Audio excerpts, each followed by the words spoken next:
চলো তাহলে আজকে একটা বিয়ে বাড়িতে নিয়ে যাই। এটা ছিল আমাদের বন্ধুর বিয়ে। আমরা একই স্কুলে পড়তাম, কিন্তু একসাথে পড়তে যেতাম। বাড়িটা একটু দূরে দূরেই, কাছাকাছি আমাদের বাড়ি না। এটা দেখো আমাদের মেয়েদের গ্রুপ। একটা বান্ধবীর আসার খুব ইচ্ছা ছিল, কিন্তু ওর মেয়েটার হট করে একটু শরীরটা খারাপ হওয়ার জন্য আসতে পারেনি। কিন্তু পরে ওইখানে গিয়ে জানতে পারলাম যে না, ও আসছে। তারপর সত্যিই ভালো লাগলো। ওর জন্য একটু খারাপ লাগছিল, কিন্তু আশা কথাটা শুনে সত্যিই ভালো লাগছিল। দেখো, এ ভাবছিল প্রথমে আসবে না, তারপর এসছে। ওই দেখো আমাদের বন্ধু আর তার বউ। ও তো আমাদের থেকে সেই খুশি, যেহেতু অনেক দিন পর দেখা হয়েছিল। তারপর একটু রিলসের জন্য ভিডিও করে নিচ্ছিলাম। আর আমরা যেহেতু ওদের বিয়ের ফটো খুঁজছিলাম, কিন্তু বিয়ের ফটো সত্যি বলতে একটাও পাইনি। তারপর আমরা ওদের একটা, যখন প্রেম করতো তখনকার একটা ফটো আমরা পাঠিয়ে দিয়েছিলাম।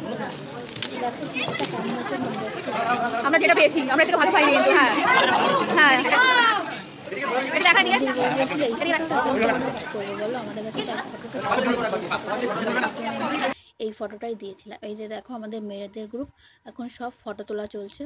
আমরা বলছিলাম ফটোটা একটু সামনে নে, দেখ ফটোটা আরো ভালো আসবে।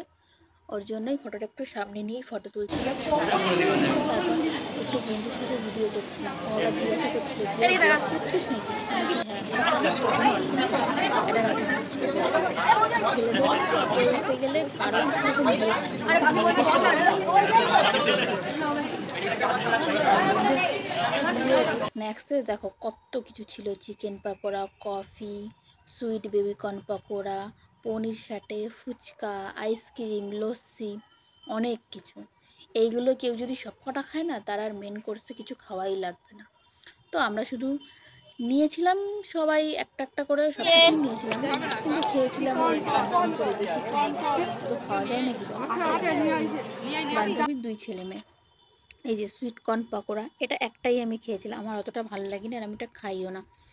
লাস্টে ওই যে বান্ধবীটার মেয়েটার শরীর খারাপ, ওর একটু বাড়ি যাওয়ার তাড়া ছিল, যেহেতু ওর বাড়ি আমার বাড়ি কাছাকাছি। ওর জন্যই বলছিলাম তাহলে চল তুই আর আমি আগে খেয়ে দিয়ে চলে যাই, ওরা পরে যাবে। তারপর ও আর আমি আগে খেয়ে দিয়ে চলে এসেছিলাম, ওরা পরে এসেছিলো। আর দেখো, খেয়ে দিয়ে আসার সময় এই ভিডিওটা করছিলাম। ভিডিওটা করার সময় তো সত্যিই খুব হাসি পাচ্ছিল।